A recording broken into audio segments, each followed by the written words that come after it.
disco de vinil na vida, talvez agora até use, porque é vintage. Mas enfim, vira o disco é uma coisa de outros tempos, não é mesmo?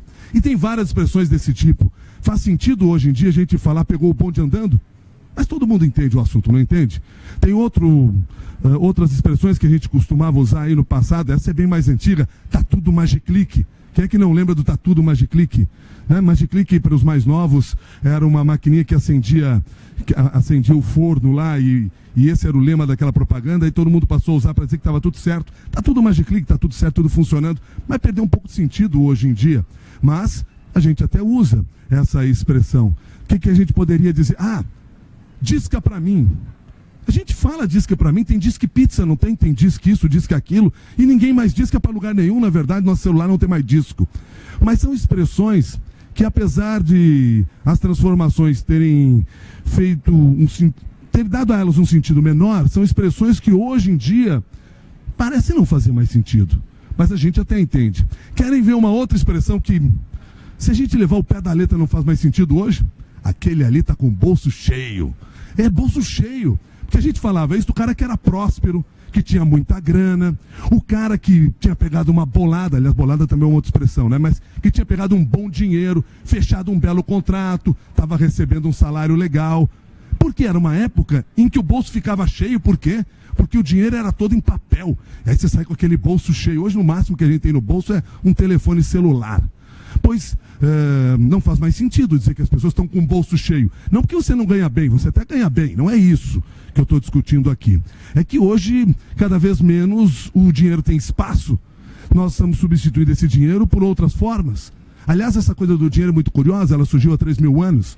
E nós tivemos mais ou menos umas 3 revoluções neste período até hoje, nesses 3.000 anos. A primeira, quando surge a ideia do dinheiro, e é lá na Lídia, e ali se criou um sistema, vamos dizer assim, de mercado aberto e livre. A segunda grande revolução foi na Itália, na Renascença italiana, quando surgiram os bancos. E a terceira revolução foi mais próxima agora, final do último século, século XX, eu já era vivo nessa época, foi quando surgiu ali o dinheiro eletrônico, o dinheiro virtual. O dinheiro continua sendo dinheiro, só que em formatos diferentes. Ele já foi concha, ele já foi chocolate. O dinheiro já foi uma série de outras coisas. Já foi ouro, já foi prata, já foi bronze, já foi moeda, já foi papel, já foi cheque, nota promissória. Tudo isso era dinheiro. E agora o dinheiro é plástico, o dinheiro é chip de silicone, o dinheiro é bit. Quantos bits nós precisamos para ter o bolso cheio? Não sei dizer para vocês, mas eu espero que a turma que vem participar aqui dessa nossa conversa nos dê um pouco dessa ideia. Porque nós estamos aqui para falar das formas disruptivas que surgiram nos pagamentos e também para falar sobre criptomoedas, que é uma coisa que parece do outro mundo, mas já é uma realidade que está no nosso entorno. Como isso impacta o nosso dia a dia, como isso impacta o seu negócio, como isso vai mudar as nossas vidas. Para participar dessa discussão, eu convido inicialmente João Paulo Oliveira, uma salva de palmas para o João Paulo Oliveira, um especialista em criptomoedas. Por favor, João Paulo. João, um dos microfones é seu, você pode escolher, como você foi o primeiro a sentar. Patrick Negri, que é CEO da Yugu, está por aqui também. Vem para cá, Patrick. Salva de palmas para você. Cada um que chega aqui tem direito a um microfone. E aí, para fechar essa nossa conversa, deixa eu pegar o nome certo aqui do Daniel, senão depois eu digo do Diego, senão eu digo o nome errado. Diego Pérez, que é da Latoex. Venha embora para cá, Diego. Tudo bem com você? Senta aí um pouquinho. Vocês todos estão com o bolso cheio com o negócio que vocês fazem? Você está com o bolso cheio, não? Não, acho que o dinheiro digital hoje ele não ocupa mais volume, não. Não ocupa mais volume? Mas você está com o bolso cheio, porque aquele negócio lá está dando certo, não está? Tá dando certo, mas ele está cheio no banco, né? Não no bolso. Não no bolso. E você, você está com cara de que o bolso está cheio também. A carteira não, mas o celular tá. O celular tá cheio, porque agora o dinheiro tá lá, é isso? O dinheiro tá lá. Então vamos combinar uma coisa, até para que todo mundo fique bem situado aqui nessa nossa conversa. Cada um de vocês vai ter aqui um tempo para nos dizer o seguinte: o que você faz e como que esse negócio que você faz está ajudando a transformar o negócio das outras pessoas. Começa com você, João. Claro. Bom, primeiramente, um prazer estar aqui, tá? Eu trabalho com bitcoins e criptomoedas, tá? Eu trabalho com essa tecnologia há mais de 4 anos. Fui uma das pessoas responsáveis por ajudar e difundir esse tipo de conhecimento aqui no Brasil. E quando a gente fala Bitcoin, é um assunto que causa muita dúvida, muita muito questionamento de quem está tendo o primeiro contato, justamente porque a associação com moeda, com pagamento, ou como se fosse um substituto ou concorrente do real. E a visão que eu compartilho é que as criptomoedas elas estão fazendo surgir uma nova classe de ativos financeiros. Então, quando eu olho para Bitcoin, eu olho para uma forma de diversificação de patrimônio, de portfólio, que possui uma matriz de risco totalmente dos investimentos tradicionais. Então, quando você investe em ação, por exemplo, todos os investimentos de bolsa eles estão extremamente correlacionados. Se a bolsa sobe toda junta, cai toda junta, se houver um incidente político, por exemplo. E Bitcoin é uma nova classe de ativo financeiro que tem outra matriz de risco, é um investimento de fato numa tecnologia que ela tem uma propriedade muito particular. Um Bitcoin ele pode ser armazenado com você, sem intermediários, ser transferido, novamente sem intermediários, e Bitcoins são escassos e limitados. Então a tecnologia por trás do Bitcoin permite que pela primeira vez a gente tenha um ativo digital escasso. Sempre que a gente fala em cultura digital, transformação digital, a gente está pensando para o paradigma da abundância. Olha, você tem uma foto, eu consigo mandar para qualquer lugar do mundo sem custo. Eu tenho um vídeo, o vídeo fica acessível para todo mundo. A educação via cultura digital, ela ficou muito mais abundante e acessível. Só que isso é extremamente limitado para replicar características econômicas, tá? Visto que a economia é a ciência da escassez. Então a tecnologia por trás do Bitcoin conseguiu pela primeira vez na história criar um ativo digital escasso, finito, que não depende de nenhuma instituição para funcionar, para ser transferido e para custodiar. E essa tecnologia, eu acredito que ela pode ter um impacto muito grande na liberdade dos indivíduos, na proteção da riqueza e na proteção até mesmo contra instituições terceiras, governos e sucessivamente. Então, assim como a internet no passado foi uma tecnologia que deu uma extrema liberdade e empoderou o cidadão médio tradicional, eu acredito que o Bitcoin e tecnologias similares estão surgindo, vão fazer o papel de uma nova internet, uma internet de valor que vai cada vez mais empoderar as pontas e tirar poder dos centros que controlam os fluxos financeiros atuais. Bom, já que nós estamos falando aqui Bitcoin e por trás dessa estrutura está o blockchain, deixa eu passar a bola então aqui para você, Diego, que pode nos explicar um pouco mais sobre o que significa o blockchain, para depois eu ir para, diríamos assim, um modelo mais tradicional que a gente conhece, que é o de pagamento e recebimento. Vamos lá? Bom, boa tarde a todos, obrigado pelo convite, obrigado pela presença de todos aqui também. Como foi apresentado, eu sou o Diego Pérez, eu sou um dos fundadores da LatoX. A LatoX é uma plataforma de negociação de tokens, tá? E o que são os tokens, né? São ativos digitais que, de certa forma, eles representam algum valor na vida real. Pode ser o próprio ativo em si, como é o Bitcoin. Pode ser um contrato financeiro, pode ser um ativo registrado no banco, por exemplo. Ou pode ser uma ação, pode ser qualquer arranjo entre duas partes representados eletronicamente. Dessa forma, a gente conseguiu criar um ambiente em que a gente simboliza esses ativos reais dentro do universo cripto. A gente coloca dentro da plataforma para que eles possam ser negociados entre as partes e que, ao mesmo tempo, a gente possa dar liquidez, eventualmente, para ativos que hoje não possuem um mercado organizado de negociação.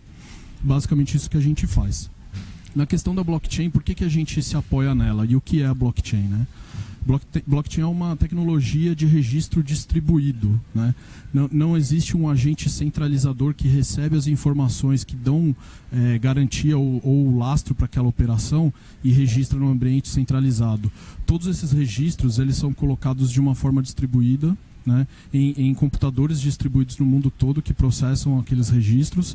Isso torna que essas operações sejam praticamente invioláveis, porque para você fraudar uma operação, você precisa fraudar o sistema inteiro. E para fraudar o sistema inteiro de forma distribuída, o custo é bem maior do que a operação em si que você está tentando realizar. Então, assim, lógico, né, é algo que está em construção, em evolução, em melhorias.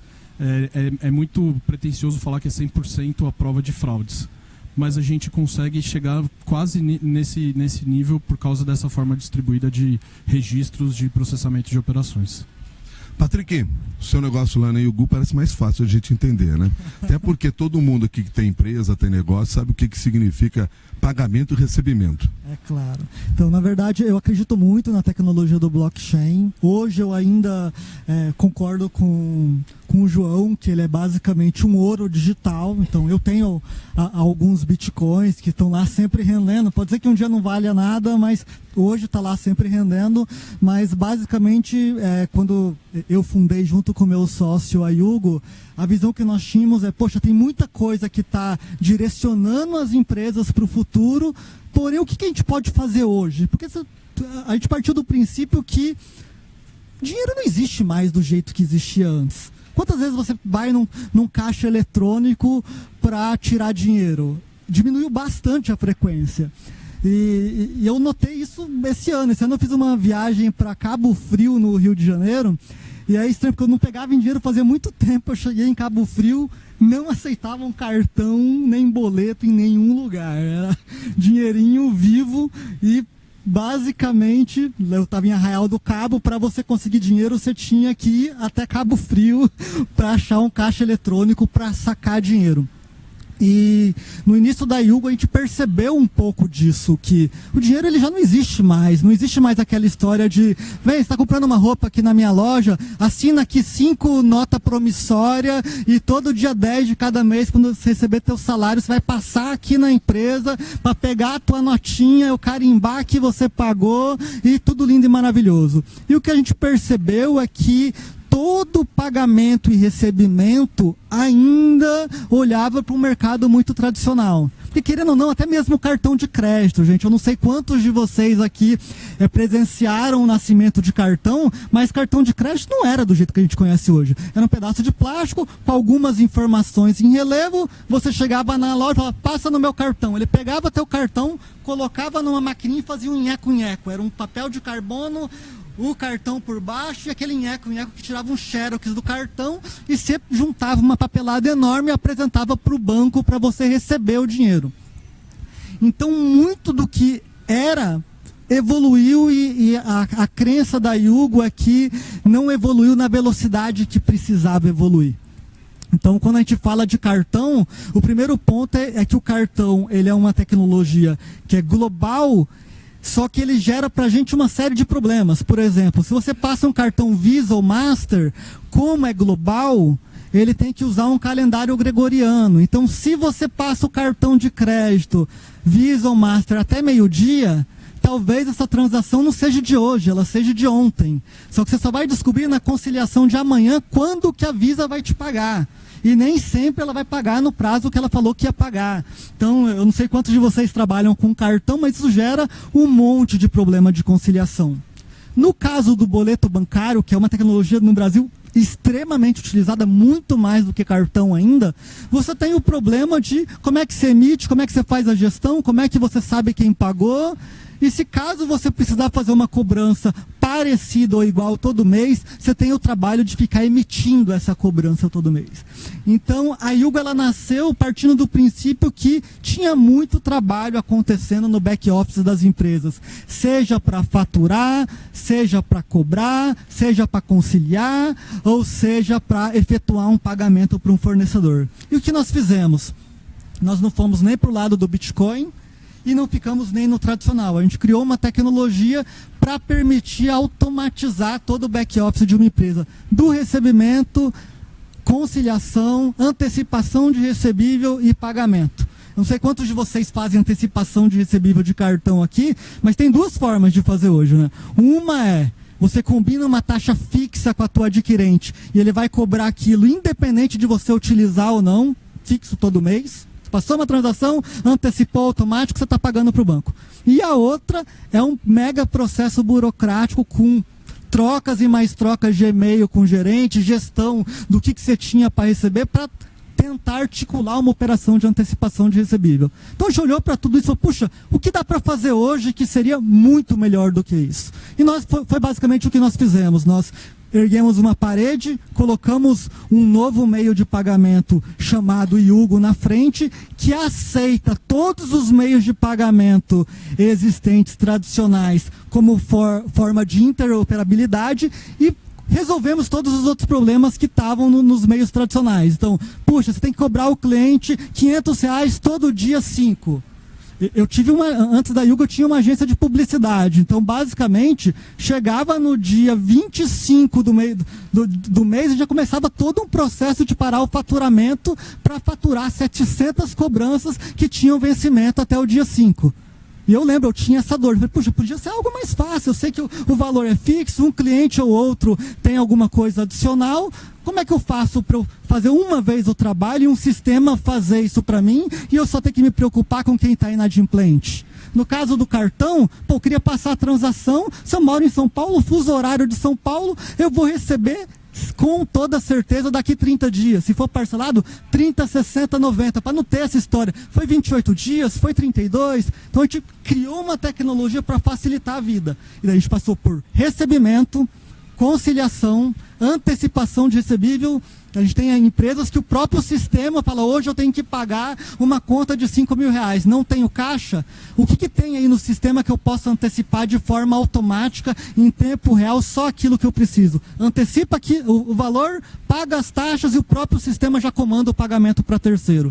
Então hoje a gente oferece tecnologia para uma série de empresas tradicionais e mais modernas, que é, aplicativo, marketplace, quando você pega um táxi, pede comida, está envolvida a tecnologia que a empresa criou, apesar de muitos de vocês nunca terem nem ouvido falar da gente. Vocês foram criados quando e qual é o tamanho hoje da sua empresa? Nós fomos criados em 2012.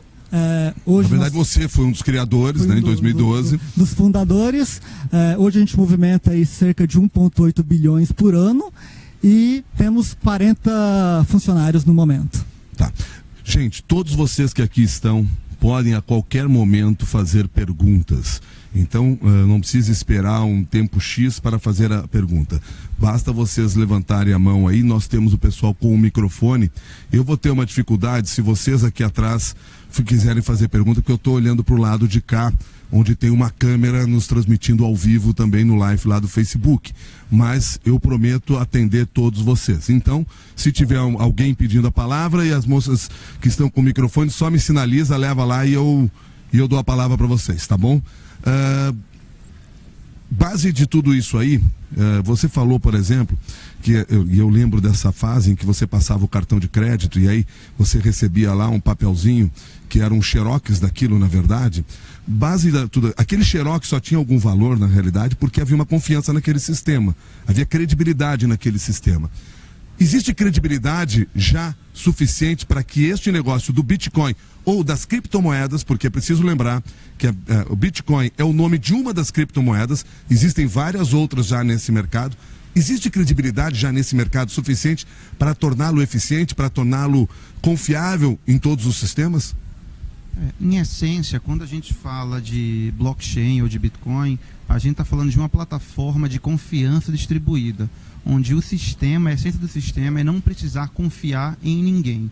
E isso é um conceito novo, principalmente quando você vai para o varejão, para o comerciante, até porque historicamente, quando ele recebe um pagamento, ele recebia ou de alguém diretamente, tá? Ele sabia que aquele dinheiro era válido, porque outra pessoa iria aceitar o dinheiro. Num segundo momento, num cartão, ele recebia porque ele confiava no banco, no emissor do cartão, e ele sabia, olha, essa empresa vai me pagar, embora eu não tenha recebido o dinheiro ainda.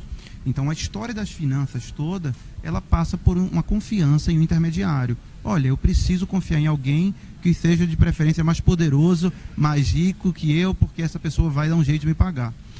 O conceito de blockchain, ele muda totalmente isso. Olha, eu não preciso confiar em uma única pessoa. Eu posso confiar em todo o sistema. A criptografia, a tecnologia e o consenso distribuído, essa é a palavra-chave, vai garantir que aquilo aconteceu, de fato é imutável, e se eu recebi um pagamento em Bitcoin, eu consigo criptograficamente provar que ele está pago, isso é inviolável matematicamente.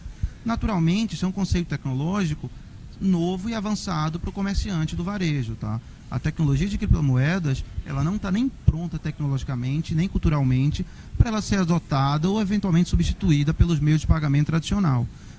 O que a gente vem crescendo e vem observando no mundo todo e no Brasil é potenciais de uso dos conceitos criados pelas criptomoedas, ou seja, o blockchain, de como é que eu crio meios e mecanismos de pagamento mais eficientes, mais seguros e mais baratos. O próprio boleto que o Patrick citou como exemplo, já existe alternativa implementada pelos bancos no Brasil de implementar o mesmo modelo de boleto bancário em uma plataforma de blockchain, funcionando de forma parecida com a criptomoeda. Isso garante muito mais segurança, muito mais rapidez para as transações e redução de custo, visto que você não tem nenhum problema de conciliação. Então, as aplicações de tecnologia, elas estão começando a acontecer, tá? Obviamente, para essa mudança cultural e acontecer, e o varejo distribuído pelo Brasil confiar, entender como é que aquilo funciona na prática, naturalmente vai levar um tempo. Eu não acho que isso vai acontecer em 1 ou 2 anos ainda. Porque, Diego, o blockchain não serve só para produzir moeda. O blockchain serve para uma série de outras transações. Sim, exatamente. Existem 2 redes de blockchain distintas, né? Tem a blockchain privada e a blockchain pública, né?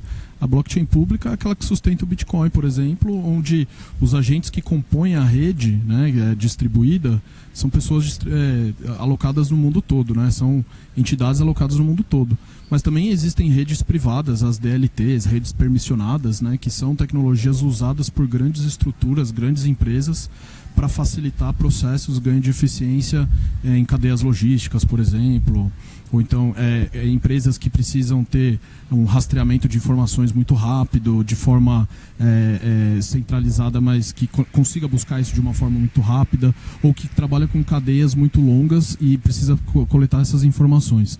Não necessariamente por trás dessa rede existe uma criptomoeda, existe um ativo digital sendo transacionado, mas a magnitude, a forma como a rede funciona para registrar essas operações, ela se torna muito eficiente para esse tipo de negócio. O senhor tem uma pergunta a fazer. O seu nome? William Procópio. Obrigado, William. A gente sabe que esses conceitos de segurança e realmente em criptomoeda, em blockchain, são relativamente tranquilos para a gente. O que a gente não fica muito tranquilo, você está sem o microfone, né? Sim. Por exemplo, parece que vai ter um tal de um fork aí do Bitcoin, vai dividir a moeda. Como é que é isso, cara? Quer dizer que eu tenho meus Bitcoin lá, de repente vai dividir isso, né?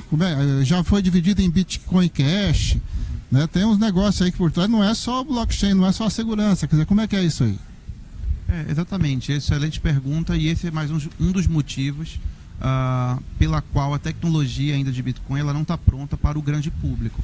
São públicos nichados, pessoas que estão estudadas e apostando ou especulando que essa tecnologia vai ganhar grande relevância no futuro quando ela estiver pronta tecnologicamente e preparada para as grandes massas.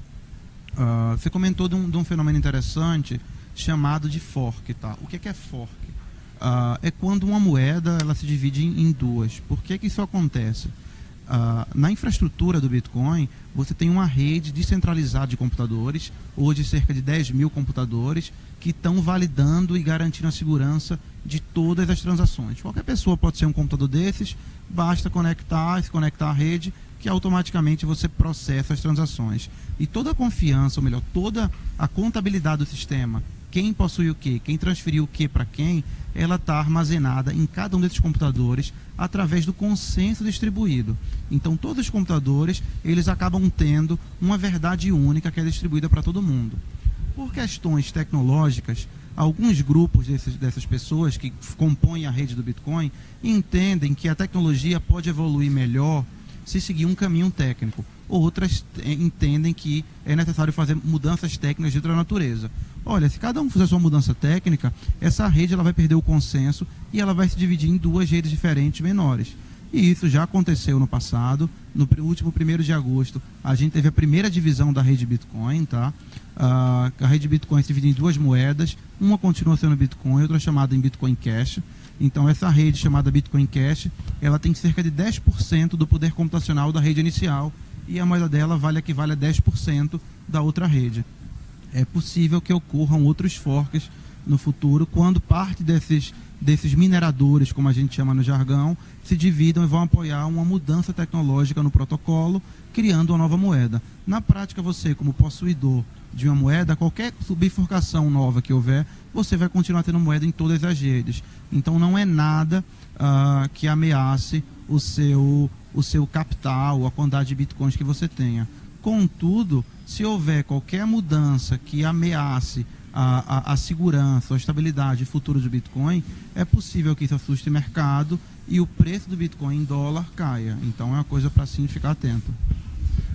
Eu queria só fazer um pedido aqui para o pessoal da organização. Tem uma pergunta lá no fundo também. Vocês vão colocar esse fone, porque daí vocês conseguem ouvi-los melhor. E vocês depois arrumam para nós aqui também, para eles que estão do meu lado, um fone para cada um deles, tá? Porque daí vocês vão ouvir melhor as perguntas lá, porque como o ambiente fica amplo aqui e a gente tem o nosso retorno nesse nosso rádio particular, que aliás nada mais é do que isso que nós estamos tendo aqui. Cada um está ouvindo este programa pelo seu radinho particular aí, sintonizando a Rádio CBN. Eu até contava mais cedo para eles, talvez vocês não lembrem disso, mas sabe que no passado, lá em Porto Alegre, nós tínhamos poucas rádios e o rádio era um produto ainda muito caro para ser adquirido. Era um móvel que você colocava em casa.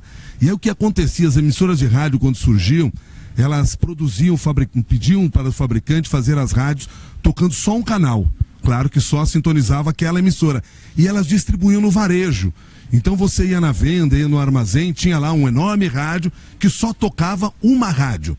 É mais ou menos essa experiência que vocês estão tendo aqui hoje.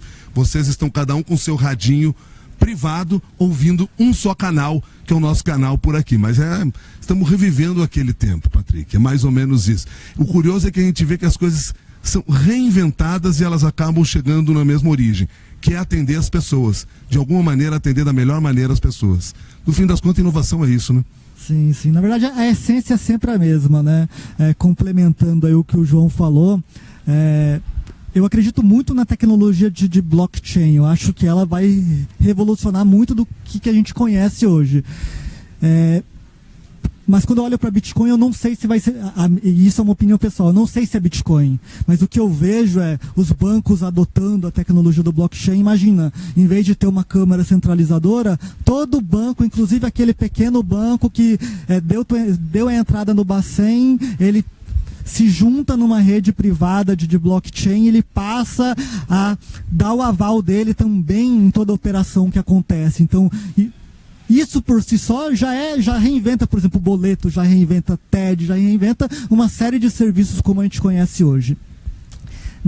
Quando eu olho para Bitcoin, eu ainda olho Patrick como um investimento. Então, eu tenho uma porcentagem do meu patrimônio que eu deixo em Bitcoin porque está crescendo 300% por ano. A hora que não estiver crescendo 300% por ano, eu vou fazer a saída e vou transformar em dinheiro e vou mandar para Tesouro Direto lá junto com meus outros ativos. Então, é um bom investimento porque... Se você for olhar, esse ano, eu acredito que ele só não cresceu mais que o Magazine Luiza, se eu não estou enganado. Ou seja, ele foi o segundo ativo que mais cresceu no ano. Então, é um bom ativo para você investir. É que, assim como outros investimentos, se você vê que o teu ativo está perdendo valor, a primeira coisa que você vai fazer é deixa eu sair desse negócio, que essa empresa vai mal. Eu olho para o Bitcoin como se fosse uma empresa, ou como se fosse como eu falei para o João no início, um ouro digital. Tem muita coisa para evoluir. Lá na Yugo a gente tentou fazer algumas coisas com o Bitcoin. Na nossa visão, a gente não acha que ele está maduro ainda. Algumas das coisas que aconteceram, puxa, você vai lá, exemplo, vamos pegar casos que são famosos, que é onde está o problema. Você vende uma casa por $100 mil, o cara paga em Bitcoin, na hora que ele pagou, perdeu 25% do valor. O que você faz? Você cobra do cara os 25% que está faltando, você espera porque você sabe que vai valer mais. Então o maior problema ainda que eu vejo em Bitcoin é que quando você opera com dinheiro, você, de uma certa forma, você está olhando para o país, como que está a inflação, então você sabe que dificilmente, se você receber $100 mil hoje, amanhã ele vai valer 75. Então é um dos problemas que a gente vê ainda com transações de grande porte que estão vinculadas a ativos. Está acontecendo, começou a acontecer com bem mais frequências esse tipo de troca. Eu te dou uma casa, você me dá Bitcoin. Para transação rápida, ele ainda é um problema, né? Você chegar na internet, vou comprar uma geladeira em Bitcoin. É difícil ainda, eu não vejo isso acontecer por conta de, puxa, será que quem está comprando realmente é quem está comprando, não roubou o dinheiro de alguém? Então, ele é um pouco lerdo, mas a minha visão é que estamos no caminho para isso acontecer. como ativo já está funcionando. Eu tenho muita gente, muitos colegas que investem em Bitcoin como se fosse um ativo qualquer e vive da rentabilidade do Bitcoin. Tem alguns outros amigos que lá atrás investiram em mineradora, que é para cada vez que você ajuda na rede, você ganha um pedaço disso de volta em Bitcoin, e hoje eles têm patrimônio constituído por conta disso. Então, existe futuro. Eu não sei se é o Bitcoin como futuro de moeda, hoje eu vejo o Bitcoin como ativo, mas blockchain em si eu vejo como o futuro da integridade de informações. Porque nada mais é do que isso, né? A informação já estava na nuvem, agora tem uma forma de garantir que essa informação que está na nuvem, que não tinha segurança, porque onde está? Está na nuvem. Que nuvem? Está no céu? Não, está num monte de computador. Agora nós temos uma forma de garantir que essa informação que já estava na internet, que a gente consiga confirmar a integridade dela. Então, você colocou uma foto, você tem certeza que essa foto é original, ou alguém photoshopou essa foto, ela não é mais a original. Hoje existe uma tecnologia que garante que ninguém modificou um arquivo, ou um contrato, ou uma negociação de uma moeda. Sua pergunta, o senhor já está com o microfone? Tô, sim, sim. Seu nome? Simão Fonseca. Simão, bom dia. Sim, Ou boa tarde. Boa tarde. A minha questão é o seguinte. É bem normal que por esta altura exista um conjunto de incertezas e mesmo alguma falta de domínio desta tecnologia. E quando nós olhamos naquilo que é o dinheiro digital, normalmente é uma relação em que está envolvida um conjunto de instituições. Vamos nós dizer, por exemplo, naquilo que falamos agora no o cartão Visa, são grandes marcas que até transbordam fronteiras. Mas só o cartão Visa não fala por si, estamos a falar também nos próprios processadores que envolvem tecnologia de cada um dos países. E aí também podemos estar a falar dos órgãos de regulação, os bancos centrais, os bancos comerciais e por aí afora. O que eu queria saber, no caso do Brasil e provavelmente fora, qual é o papel ou qual tem sido a aderência dessas grandes marcas perante essa nova tecnologia? Okay? O João Paulo responde? Todas as grandes marcas no Brasil estão explorando a tecnologia. Você falou de cartão, por exemplo. A Visa é uma empresa que eu estou bem próximo, que ela está explorando essa tecnologia de blockchain, até bem aberta para Bitcoin no Brasil e no mundo. Tá? Eu não vejo Bitcoin, tá? Você falou do dinheiro e tal, que está nas grandes instituições. Eu não vejo Bitcoin como um dinheiro. Bitcoin é simplesmente um ativo financeiro, ou talvez um ativo não financeiro novo, à parte, que está causando muita empolgação pelo potencial que ele tem de causar um impacto no mercado e se valorizar. Tá? Mas a Bitcoin não está exatamente relacionado, se olhar Bitcoin como ativo, não está relacionado com essa discussão. O que acontece aí é que toda essa cadeia que foi formada para processar transações, o sistema brasileiro de pagamentos, todas essas redes internacionais, elas foram moldadas ou criadas num paradigma mental antigo, o paradigma da centralização. Eu tenho que confiar em um intermediário. Alguém tem que fazer isso. Eu preciso de um banco central, preciso de uma câmara central, preciso de um banco intermediário, preciso de uma rede central de pagamentos. Essa mentalidade, ela já é vista hoje como ultrapassada. Eu consigo garantir as mesmas seguranças do processo, eu consigo garantir maior segurança de risco sistêmico, de auditoria, de prevenção a crimes, a lavagem de dinheiro, a fiscalização, usando técnicas e abordagens descentralizadas, que hoje se fala muito em tecnologia de blockchain. Tá? Então, a tecnologia do blockchain, em teoria, ela poderia substituir todo esse sistema legado de forma mais barata, rápida, eficiente e segura. Claro que a gente tem um sistema financeiro que, bem ou mal, ele funciona e funciona até bem. Tem um problema ali, todo mundo já teve algum problema, alguma insatisfação, mas ele funciona e atende o país. Tá? O próprio Banco Central ele já estuda como vai mover esse sistema atual para a tecnologia blockchain, ou como o Banco Central chama de DLT, né? Tecnologias de ledger, né? Distribuídas. A blockchain é uma implementação específica desse tipo de tecnologia. Então a gente está vendo essa transição. Isso não é só no Brasil, isso é global, isso é no mundo todo. Definitivamente, a gente está falando de uma mudança estrutural em todo o sistema financeiro que não vai ocorrer em 1 ou 2 anos. Tá? Mas só para a gente fechar com o último dado aqui, o Fórum Econômico Mundial ele tem uma estimativa que até 10% do PIB global, ou melhor, pelo menos 10% do PIB global vai estar armazenado em tecnologia blockchain, tá, até o ano de 2027. O que é que significa isso? Que os bens que as pessoas têm hoje, carro, casa, ação, toda forma de valor que hoje ela está armazenada e registrada em uma entidade centralizada, ela deve ir para ambientes de blockchain armazenados de forma descentralizada. Então, sim, talvez a gente acompanhe e presencie a maior mudança na história da economia e sistemas financeiros que é o mandato presenciou. Por favor. Só fazer um complemento Diego. que o nosso colega falou. Recentemente o Japão ele regulamentou o uso das criptomoedas como meio de pagamento. Por quê? 70% das operações financeiras no Japão são feitas em dinheiro vivo. As pessoas elas vão nos estabelecimentos com dinheiro e voltam com troco. Por que isso? Porque taxa básica de juros lá é negativa, né? Eles sofrem de deflação. Se você deixar dinheiro no banco, você perde dinheiro.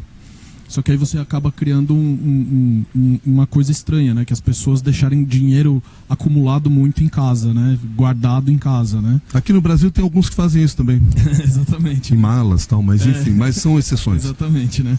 Então, assim, por causa disso, assim, o contexto da regulamentação local foi para fomentar o uso de moedas digitais, para que você possa sair um pouco do sistema financeiro físico, né? E facilitar as transações de uma forma mais eficiente também. Só um complemento. Eu vou passar a pergunta para você aqui, para o Rafael. Só uma questão que eu acho que deve estar na cabeça de todo mundo. Quanto vale um Bitcoin hoje? Hoje um Bitcoin está sendo negociado no Brasil, tá, por cerca de R$24 mil.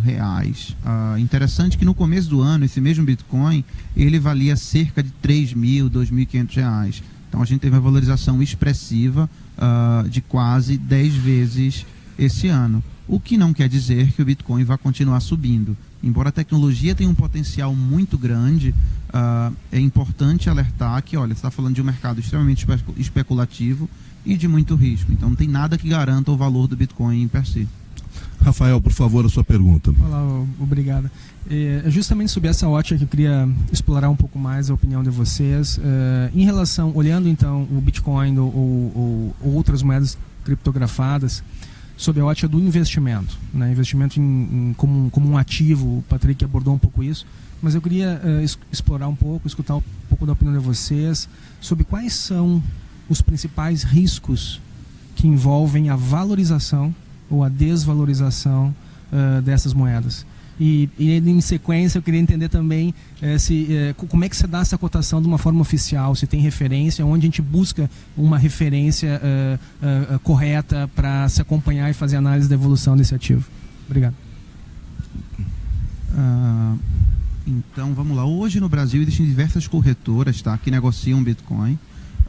Citando as duas maiores aqui, a Foxbit, que eu fui cofundador, e o Mercado Bitcoin também, são as duas maiores corretoras que negociam Bitcoins no Brasil. Então, basicamente isso, você pode entrar numa corretora dessa, ela funciona de forma parecida com a B3, com a Bovespa, onde você pode ver todo mundo está comprando ou vendendo, e o mercado vai chegar a um preço justo, baseado em oferta e demanda.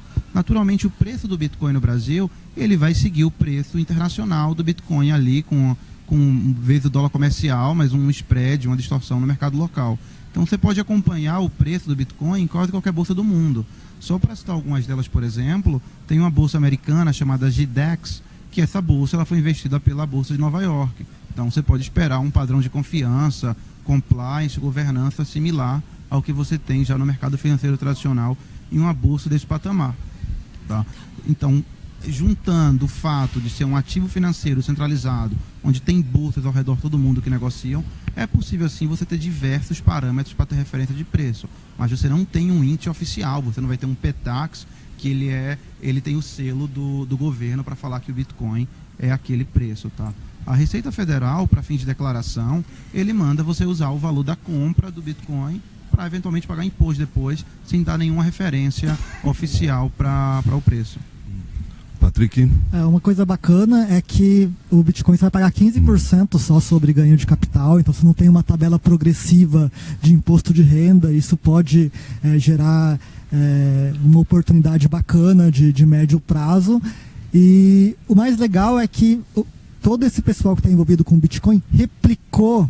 A tecnologia é diferente, mas basicamente a essência é a mesma. Então, se você entra numa corretora ou numa bolsa de Bitcoin, ele é muito parecido com uma bolsa normal. Tem os gráficos diário, tem gráfico de subida, de descida, ano, tem histórico, tem inclusive sites que mostram quando caiu, qual foi a análise do ponto de vista dos investidores. Olha, caiu por conta disso, teve um fork. Então, você consegue acompanhar. É muito eu ouso dizer que é até mais fácil do que o investimento em ação. Por quê? Porque investimento em ação você vai ter que entender de DRE, de balanço, de DFC, você vai ter que olhar todo o demonstrativo financeiro da empresa que está comprando ação, você vai ter que acompanhar quais são as notícias que estão relacionadas a essa empresa na mídia, você vai ter que tentar escutar quais foram os calls que teve de alinhamento com o acionista para demonstrar qual é o direcionamento que a empresa está indo, você vai ter que analisar toda a base de concorrente dessa empresa que você está investindo para ver se não existe algum risco de um concorrente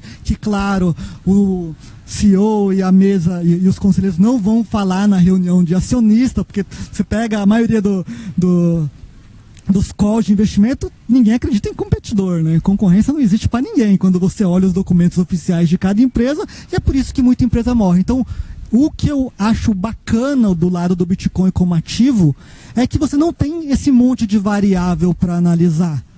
Você vai simplesmente acompanhar o mercado, você sabe que se tiver um fork e começar a cair, vai e vende, ou se você acreditar que esse fork vai se recuperar, você vai deixar teu Bitcoin parado ali, vai converter com dinheiro para dinheiro depois. Então, eu acho sim que é uma excelente forma de investimento. Não coloco todo o meu patrimônio lá porque eu posso correr o risco de perder, mas com certeza todo ano, pelo menos até o momento, tem uma chance de você dobrar patrimônio, menos 15% de imposto, é algo bacana. E você pode investir R$300, R$100. Então eu acho uma forma de investimento super fácil de começar, você não vai ter que estudar como é que funciona a empresa, como que funciona o mercado de ações, e você vai ter o apoio dessas bolsas, dessas corretoras, que vai te dar toda a informação que você precisa para tomar a decisão. Então ele é um investimento de altíssimo risco, que pode te trazer retorno aí no médio prazo de forma fácil. Eu fiquei em dúvida se você respondeu totalmente o Rafael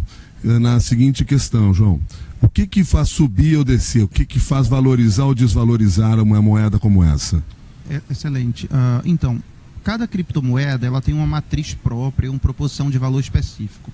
Falando especialmente de Bitcoin, que é a criptomoeda mais conhecida, o Bitcoin ele é baseado totalmente em oferta e demanda. Tá? A oferta de Bitcoins é limitada pelo algoritmo criptográfico do Bitcoin. Então a gente sabe que no máximo vão existir 21 milhões de unidades de Bitcoin. Tá? Então é uma regra fixa que o blockchain garante que isso nunca vai ser mudado. E a demanda vem quando você vê mais pessoas interessadas em usar Bitcoin, comprar, investir. Cada vez mais é comum no Brasil pessoas comprando Bitcoin para fazer um pagamento internacional ou buscando uma alternativa de investimento, que faz com que, como entre uma injeção de capital maior, como a oferta é limitada, ninguém pode criar, fabricar, o preço tende a subir. Tá? Então, assim, a lógica básica de precificação de Bitcoin é essa. E aí você percebe tremendas alterações ou perturbações de preço com alguns fenômenos macros. Então, qualquer fenômeno que afete a economia tradicional, o investidor sente mais confiança em Bitcoin. Alguns exemplos históricos. Olha, a gente teve uma crise na Grécia ano passado, onde cogitou-se que a Grécia poderia sair da zona do euro e eventualmente gerar um colapso na União Europeia, então bolsas da região caíram e gregos tiveram as contas bancárias congeladas. Olha, muitos gregos começaram a comprar Bitcoin e pessoas ao redor do mundo sentiram aquele risco na pele e o preço do Bitcoin subiu significativamente na semana. Outros cenários, a crise na Venezuela fez com que o Bitcoin fosse extremamente usado na Venezuela como forma de cidadãos locais proteger patrimônio da mega inflação. A eleição de Trump foi um fenômeno que fez o Bitcoin subir mais de 10% no dia, porque parte do mercado acreditava que ia haver uma perseguição maior aos mexicanos ilegais, e esses mexicanos poderiam usar Bitcoin para mandar dinheiro ao país. Assim, uma série de fenômenos recentes causou alta no Bitcoin. Fenômenos que causaram baixa geralmente são ligados à regulação. Então, olha, a China proibiu Bitcoin há cerca de 2 meses. Tá? A China era um dos maiores países que negociava Bitcoin. Então, o preço do Bitcoin caiu significativamente. Ou fenômenos ligados à tecnologia. Sempre que existe uma incerteza de evolução tecnológica, o preço do Bitcoin acaba caindo. Tem alguém com microfone? Cadê? Que eu não estou vendo. Eu sei que o microfone já foi passado. Você lá. Depois a gente passa o microfone para Rosana aqui, que já tinha pedido a palavra, tá bom? Oi, tudo bem? Tudo bem, boa tarde, Milton. Hoje você é meu ouvinte. Que bom. O Patrick meio que antecipou metade da resposta à minha pergunta. Eu sou home broker. Qual é o tratamento que a Receita dá na negociação do Bitcoin? Hoje é bem simples. Hoje, na verdade, até 5 milhões de reais você aplica 15% sobre o capital ganho. Quando? Eu só cheguei no momento que você transforma em dinheiro. Realiza capital, né? Quando você efetiva ganho de capital. É a mesma regra de ganho de ação, tá? Do ponto de vista tributário. Ô João, você, depois dos 5 milhões, você tem as outras alíquotas? Eu nunca fiz 5 milhões em Bitcoin, viu, gente? Mais que 5 milhões. 4.999.000. Sobre a alíquota eu não tenho certeza. Mas o que é que a lei fala, né? O que você aplica com Bitcoin, até porque não existe uma regulação específica tributária, é a lei de ganho de capital, que é a mesma que, olha, quando você compra um imóvel, eu comprei um imóvel por 100 mil reais, se eu vendi ele por 300 mil, eu tenho que pagar ganho de capital em cima dessa diferença, tá? E é o mesmo caso de Bitcoin. Mas mudou um pouquinho, viu? Se eu não me engano, do final do ano passado para esse, a Receita colocou uma tabela específica para Bitcoin. Era até 5 milhões 15%, até 20 milhões 17 e pouco. Acho que vocês procurarem, tem, porque até na própria cartilha de declaração estava vindo as instruções para isso, né? Você declara como outros ativos e no momento que você realizar para dinheiro, aí você segue essa tabela específica de Bitcoin. Você lembra alguma coisa disso, Diego? Não existe uma regra específica, uma instrução normativa, um regulamento próprio. Eles mandaram, a Receita publicou uma espécie de perguntas e respostas, né, na questão da declaração do imposto de renda. O que ela se pronunciou? Ela equipara a criptomoeda a um ativo financeiro, né? Ela falou, é equiparado a um ativo financeiro. Ela não o define como, mas o equipara como ativo financeiro. E você precisa declarar a posse e também o ganho de capital. A tributação é igual você falou, 15%. É que para mim é um pouco diferente. Eu vendi ações da minha empresa recentemente e era uma tabela completamente diferente da tabela que eu usei para minha declaração de Bitcoin. Por isso que eu estou questionando. Era diferente. Não, sim, por exemplo, ações era só 15% e agora mudou, né? Desse ano, em 2018, é diferente a declaração de ganho em cima de venda de ação, mas a tabela de Bitcoin era diferente. Em todo caso, no pagamento de imposto, tem um programa específico da Receita Federal, né? O GCAP, Programa de Capital. Na prática, você vai colocar o valor lá que você comprou e o valor que você vendeu e o sistema vai calcular tudo de forma automática e dá a DARF maravilhosa para ser paga. A Rosana tem uma pergunta para fazer a vocês. Olá, Rosana.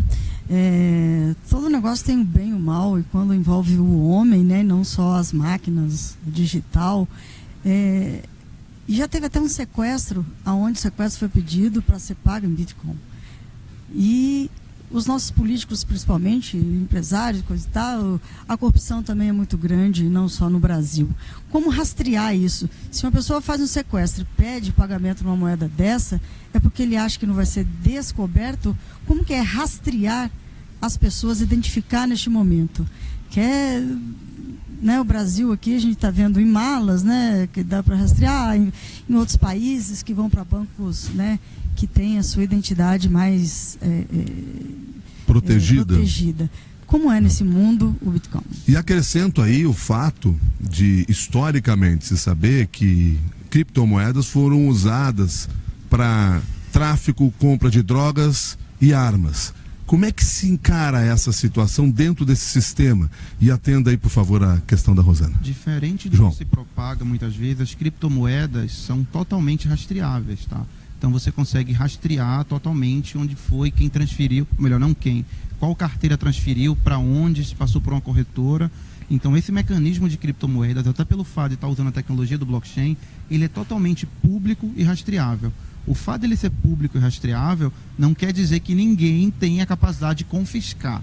Então, por exemplo, houve um vírus conhecido chamado WannaCry, há uns 6 meses atrás, e esse vírus ele sequestrava dados de empresas e exigia um pagamento de resgate em Bitcoin para liberar esses dados. Então é possível ver qual carteira recebeu, para onde foi, se a pessoa moveu e para onde moveu esse dinheiro, tá? Então a capacidade de auditar isso é diferente da capacidade de poder alguém confiscar e tirar esse dinheiro de alguém, mas permite que empresas legítimas que operem no Brasil não aceitem mais esse Bitcoin, que é o que as empresas fazem já. Qualquer atividade relacionada a crime, é muito difícil você vender esse Bitcoin novamente no Brasil, porque quando você vai chegar em uma corretora, você não vai conseguir vender. O grande desafio moderno aí é como a gente vai trabalhar num mundo cada vez mais globalizado e conectado, porque o crime que aconteceu agora no Brasil, ele vai ser liquidado na Iugoslávia, o dinheiro vai ser liquidado na Rússia, e o físico, ele torna impossível, inviável você ir atrás daquele crime, a menos que sejam valores exorbitantes, tá? Deixa eu entender o seguinte aqui. Então vamos lá, eu tomei os dados de uma empresa, sequestrei os dados dessa empresa. Para liberar, deixar claro que eu não tenho a menor capacidade de fazer isso, tá, gente? Mas enfim, é só como exemplo. Mas enfim, sequestrei os dados de uma empresa. Aí, para eu liberar aqueles dados, que foi exatamente o WannaCry, foi isso. Para liberar aqueles dados, você me faz um pagamento em Bitcoin. Eu recebo Bitcoin, ou qualquer outra criptomoeda. Isso vai entrar numa carteira minha, certo? Só que esse dinheiro, ou estes códigos que formam este dinheiro, que vamos dizer, talvez aquele número que esteja na nota real que a gente tem aí, eles ficam proibidos de serem negociados? Tecnicamente não, eles podem ser transferidos para qualquer lugar, mas as corretoras legítimas, as corretoras que estão se esforçando para combater lavagem de dinheiro e envolvimento com atividades ilícitas, e que elas são, o Banco Central já está de olho, pelo menos aqui no Brasil, as corretoras não vão poder aceitar esse dinheiro. E se elas aceitarem de alguma forma, todo mundo vai ver que aquele dinheiro roubado passou pelaquela corretora X, e a corretora tem obrigação legal no Brasil, inclusive no tocante à prevenção à lavagem de dinheiro, seguindo regulação existente já, não é nenhuma lei nova, a identificar aquela pessoa. Então, desse ponto de vista, isso é totalmente rastreável. Só que, novamente, o desafio é que a tecnologia saiu do escopo local, da geografia do Brasil, e está no mundo. Então, se você foi vítima do WannaCry, muito provavelmente esses bitcoins roubados, eles foram negociados no outro lado do mundo, e você não vai ter braço para ir atrás. E aí que entra essa questão da necessidade de uma instituição federal, de uma instituição global, para conseguir ter esse controle, que nós não temos hoje em dia. É isso. Esse é o maior problema. Lá na Yugo a gente já tomou prejuízo com Bitcoin. Qual que é o maior problema? É que, como é tudo centralizado, como é que eu falo que o Diego roubou Bitcoin de mim? Na velocidade que eu preciso antes dele transformar isso em dinheiro. Então é o maior problema que tem hoje. Você consegue auditar, consegue saber para onde foi, mas até eu conseguir abrir um processo no Brasil, notificar a autoridade, país falar com o país, para notificar lá na Rússia que o cara no bunker, lá dentro de não sei aonde, me roubou 100 mil reais, ele já transformou em dinheiro e já foi embora faz tempo. Então é um dos principais problemas hoje do Bitcoin. Você consegue auditar, você não consegue forçar o cara a te devolver, e não existe ainda, pelo menos no protocolo até onde eu segui, uma forma de um consenso onde a gente fala que tal dinheiro está bloqueado. Fora o problema de que, se você tem 21 milhões de bitcoins, sei lá quantos bitcoins, se você bloqueia 1 milhão de bitcoin porque foi fraude, o que acontece? Fica 1 milhão pro resto da vida? Então, se todo ano tem um monte de fraude, quanto tempo até você ter os 21 milhões de bitcoins bloqueados e não tem mais bitcoin para vender? Então, é um pouco dos conflitos e dos desafios que estão acontecendo hoje. Ok, está centralizado, qual que é o próximo passo dessa evolução? Mas a gente está entrando em tópicos que eu sinceramente acredito que a gente vai resolver, mas é algo que talvez nem seja pra gente, né? 10, 15, 20 anos. Vou pegar um gancho aí com o último comentário do Milton. Ele falou lá do Deep Web, que era um local da internet onde muitas vezes se negociam bens ilícitos, e houve um caso bem conhecido que foi um site chamado Silk Road. Então, um americano, ele criou esse site, um marketplace online, onde se vendia drogas, basicamente, e ele teve a ideia de usar Bitcoin. Então, foi daí que surgiu a ideia que Bitcoin é anônimo e etc. Enquanto na prática ele usava Bitcoin somente porque Bitcoin era mais seguro. Olha, você tem duas pessoas que não se conhecem, não confiam na outra, entendeu? Como é que eles vão fazer transação online sem se ver? O cartão de crédito, que é a forma mais tradicional de internet, para um cara que fosse uma transação ilícita, a chance de ser fraude, um cartão roubado, era muito alta. Então, assim, o cara não ia liberar a mercadoria do outro lado. Então, Bitcoin, na prática, foi a única tecnologia que conseguiu resolver esse pagamento, dado essa impossibilidade de reverter uma transação. Pagou em Bitcoin, pagou, não tem como ser cancelado. E aí o que aconteceu? O FBI encontrou o dono desse site. Prendeu, rastreou as transações, prendeu esse cara, um americano super novo, na faixa dos 20 anos, chamado Rosie Ulbricht, e ele leiloou todos os bitcoins confiscados. Então, de certa forma, ele pegou um dinheiro que era ilegal, era ilícito, e ele carimbou aquele dinheiro novamente como um dinheiro lícito, visto que ele está sendo leiloado de forma legal pelo governo americano. Tá. Diego, diante desses processos todos, eu queria que você puxasse o assunto também, porque nós não usamos só, eu não quero ficar cravado só na ideia da moeda, mas eu quero ficar olhando também para o blockchain. Em que tipos de situações o blockchain pode ser utilizado pelas empresas, pelos negócios? Eu já ouvi falar, inclusive, de artistas que investem na ideia de as suas obras, em função de direitos autorais, terem o blockchain como uma base, porque isso facilitaria, por exemplo, o rastreamento de obras copiadas ilegalmente. Traz para nós alguns aplicativos que seriam importantes e que aí podem beneficiar empresas, negócios, serviços, se não agora, mas no futuro das pessoas que estão nos acompanhando aqui. Claro, com certeza. Esse exemplo para mim é magnífico porque eu sou advogado especialista em propriedade intelectual também e é um tema que me fascina. A propriedade intelectual de uma obra de arte, por exemplo, ela tem um direito relacionado que chama direito de sequência. Né? Então, por exemplo, quando existe um quadro que está sendo vendido numa galeria de arte, num leilão, 5%, até 5% daquele valor tem que ser destinado para o autor. Né? Só que a partir do momento da primeira venda, você não consegue mais identificar onde que esse quadro foi parar. Né? E muitas vezes ele se perde no espaço, no tempo, e você não consegue rastrear aquilo. Existem algumas iniciativas que fazem o uso do registro distribuído da blockchain para registrar as obras de arte como se fosse um certificado digital atrelado àquela obra de arte, e aquela obra de arte fica registrada, e sempre que você faz uma transmissão de propriedade dessa obra de arte, esse valor já é automaticamente disponibilizado para o autor dessa obra. Então você traz eficiência para o direito de pessoas relacionadas na exploração comercial de propriedade intelectual, por exemplo. Tá?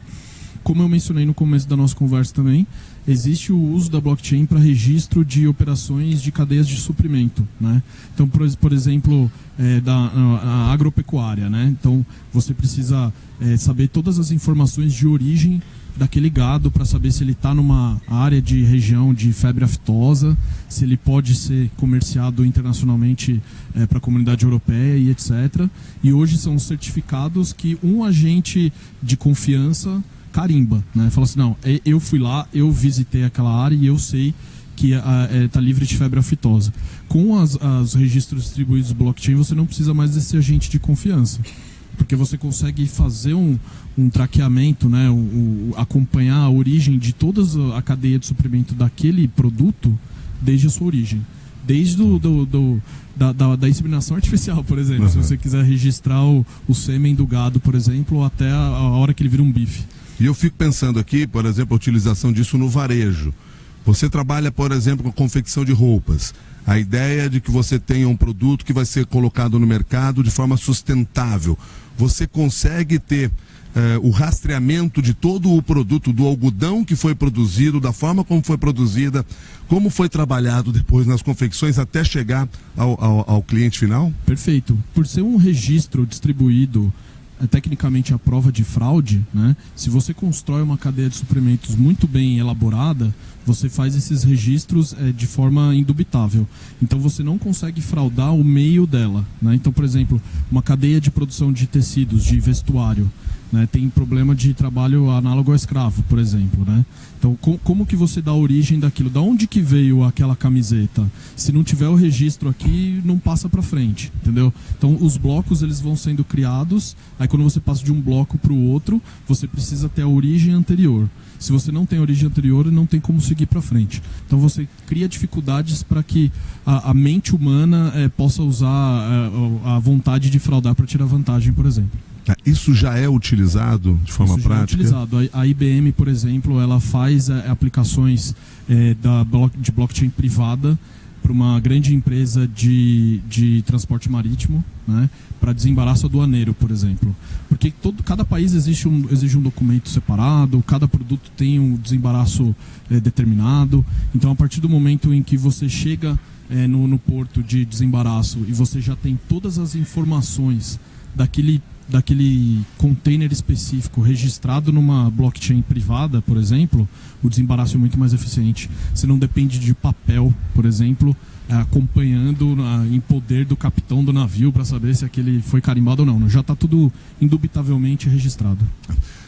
Me conta aqui o seguinte, Patrick, se a gente pega um pouco a história da sua empresa e do negócio que vocês desenvolveram, a plataforma que vocês desenvolveram, houve o que eles estão falando aqui de blockchain, Bitcoin ou qualquer criptomoeda, o que a gente percebe é a busca de uma redução da burocracia nos processos, nos diferentes processos que se tem. Esse é o futuro dos negócios? Vai se buscar essa simplificação em todos os setores?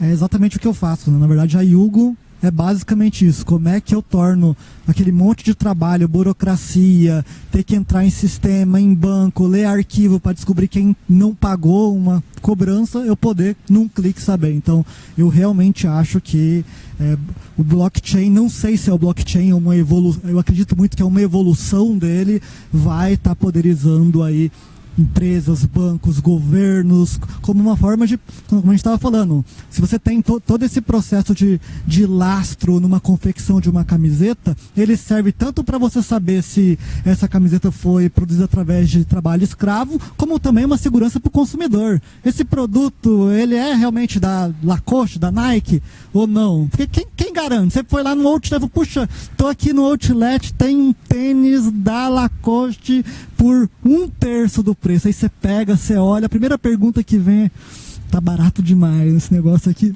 não é original.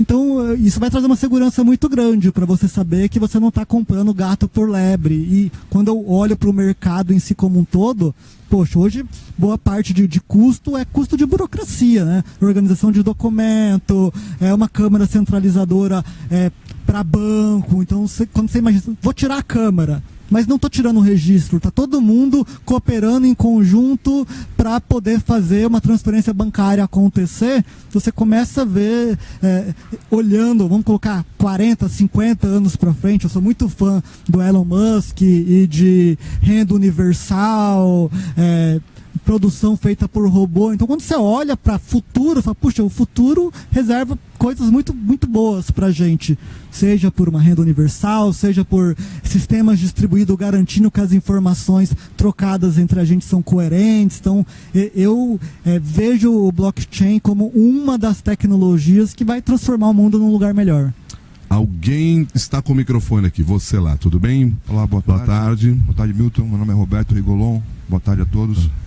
Eu tenho uma pergunta. Você falou duas palavras que estão na minha pergunta. Você falou ouro digital e você falou lastro.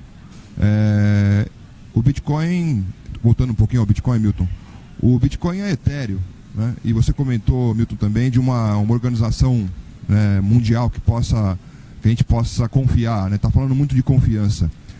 Qual é o lastro do Bitcoin? Quer dizer, como é que eu confio em investir? Claro que é um investimento de alto risco, mas como é que eu confio de investir em Bitcoin que amanhã o Bitcoin não vai existir mais? Como é que é isso? João Paulo? Bitcoin não tem lastro, tá? E assim, se houvesse lastro, o Bitcoin não tinha nem sentido.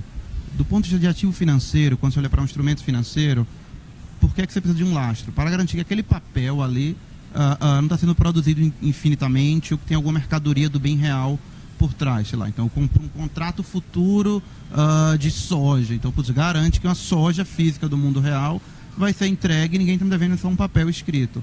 A própria essência da tecnologia de blockchain já garante que esses bitcoins eles são finitos e criptografia garante que, olha, ninguém vai poder produzir bitcoin infinitamente. Então isso é um novo conceito, não existe nenhuma espécie de lastro por trás, e se houvesse lastro, o bitcoin não ia subir de preço.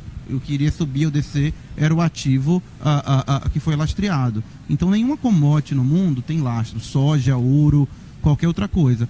O valor delas é definido através de oferta e demanda. O mesmo conceito de Bitcoin. Agora, o fato de não ter lastro não significa que não tem valor, tá?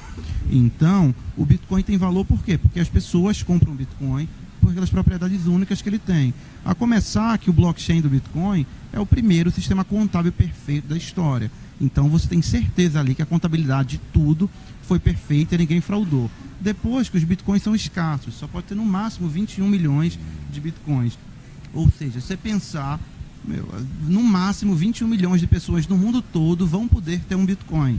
Tá? Então a escassez do Bitcoin garante que exija um interesse de pessoas pelo fato de poder mandar dinheiro sem intermediários para qualquer lugar do mundo, tá? E que gera uma ponta compradora. Como você tem uma ponta compradora, pessoas dispostas a comprar aquilo por algum preço, o livre mercado ali, através de oferta e demanda, chega a um valor justo para um dado momento. Claro que é possível que a gente entre em bolhas especulativas. O preço do Bitcoin atual está custando cerca de 24, 25 mil dólares. É um preço justo? Sinceramente, não sei, ninguém tem como saber isso, tá?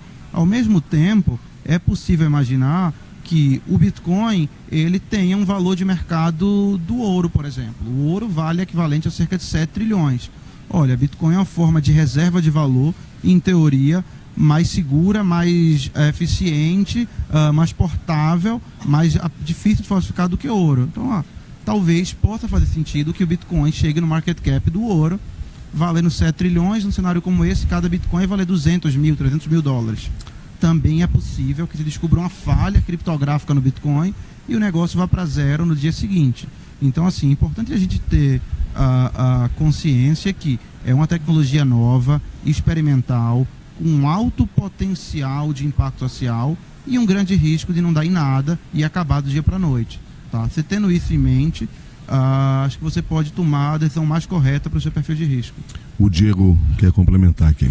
Assim como o João falou, alguns países reconhecem o Bitcoin ou outras criptomoedas como uma commodity, né? E a commodity não tem outro lastro senão ela mesma, né? Então o lastro do Bitcoin pode ser ele mesmo. Ao mesmo tempo também tem o custo de produção da commodity, né? Tem o custo de produção de soja, tem o custo de extração do ouro e tem o custo de criação do Bitcoin, que é a mineração, que tem um custo de energia que você consome para poder sustentar os geradores e refrigeração, ou para manter uma planta de mineração ativa a um custo rentável. Tem todo um custo envolvido que também pode interferir no preço ou não, né? Então isso faz sentido. Além disso, a tecnologia de criptografia de ativos digitais, ela permite que você crie um lastro real para um ativo digital, que é o que a gente está fazendo lá na LatoX. Então, como é que funciona? A gente pode adquirir um conjunto de papéis financeiros que pagam juros em determinado prazo, e a gente atrela a esses papéis um token criptográfico, que ele é um ativo único na internet, que representa aqueles papéis. Por ele ser único e transmissível de uma pessoa a outra, eu posso transformar ele num título de valor mobiliário, em que eu consigo negociar num ambiente de bolsa, por exemplo, tá? Uma bolsa específica para crypto trade, por exemplo. E aí você tem um lastro real. Qual que é o lastro real? É o valor principal mais os juros que aquele título está pagando. E no prazo determinado. Você consegue, inclusive, precificar. Então, eu diria que é uma evolução do mercado que já existe. Esse mercado já existe, só que a tecnologia permite que você faça isso de uma maneira global. Deixa eu só fazer uma consideração pequena, que assim, eu entendo um pouco mais de Bitcoin e tal, mas eu sempre gosto de olhar de uma forma muito simplista. Porque a minha tomada de decisão, eu olho o Bitcoin como um ativo.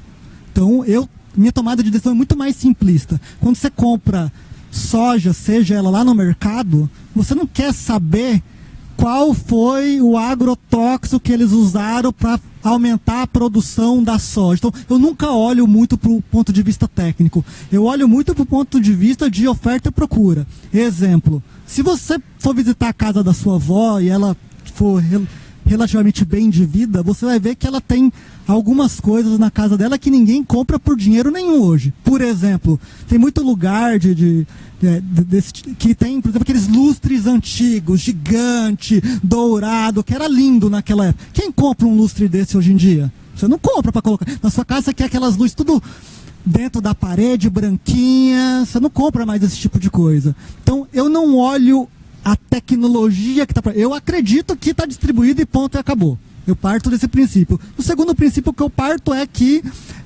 o Bitcoin, ele tem um valor e as pessoas estão pagando por aquilo lá. Então, se você for investir em Bitcoin, a linha de pensamento que eu faço hoje para mim é, enquanto estiverem comprando, eu estou aplicando e estou vendendo. A hora que todo mundo resolver vender, eu quero vender antes de todo mundo. Então é basicamente essa visão que eu vejo quando eu olho para Bitcoin. Você acredita que é distribuído e faça o teu investimento acompanhando para onde que está indo e saia o mais rápido possível para perder o menos possível se caso for pro brejo. Você tem uma pergunta a fazer. Rogério, você é o... Estônia.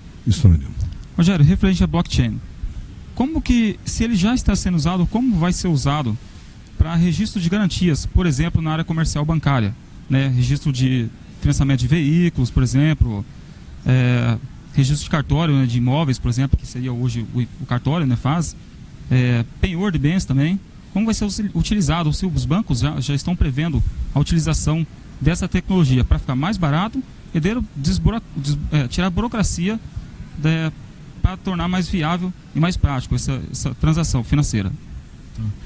Já existem experimentos em andamento de uso de blockchain para sistema financeiro. Exatamente o penhor, como você disse, né? Eu tive contato recentemente com uma pessoa da Caixa, que é um banco muito conhecido que faz o registro, né, de penhor, e eles ficaram fantasiados, né, extasiados com a eficiência que isso pode trazer para um produto que, apesar de ser bem antigo e tradicional, ainda existe, né? E ainda pode ser rentável.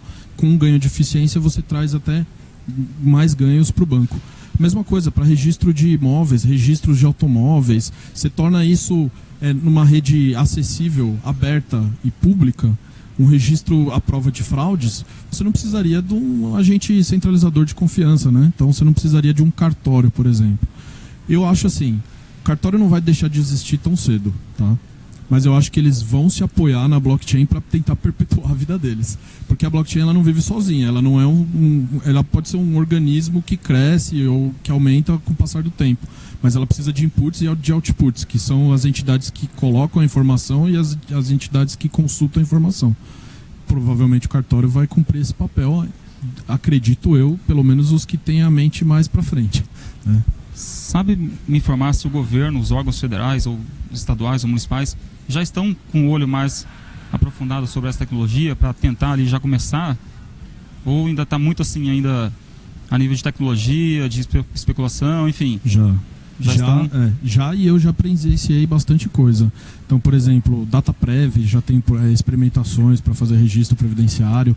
A ANAC já tem trabalhado para registro de operações que envolvem controle aéreo, porque é uma área muito sensível e que você precisa ter um controle bem preciso de todas as informações que estão sendo disponíveis. Provavelmente Receita Federal vai usar de alguma forma também para tudo que traz ganho de eficiência para arrecadação vai ser olhado com bons olhos pela Receita Federal. Então. Tem o microfone agora porque eu tenho pelo menos mais 2 ou 3 perguntas aqui que já foram selecionadas. Vamos lá. Você é o Cláudio Moreira. Cláudio, tudo bem? Tudo bom, Milton. Antes de mais nada, queria parabenizar a excelente mediação. Imagino. E queria fazer uma pergunta, acho que talvez seja mais indicada para o João, mas se os outros também tiverem, por favor. João, a gente vê hoje algumas empresas que utilizam do Bitcoin, da proposta do Bitcoin, para fazer a mineração e fazer com que você alugue algumas máquinas e que você faça um investimento.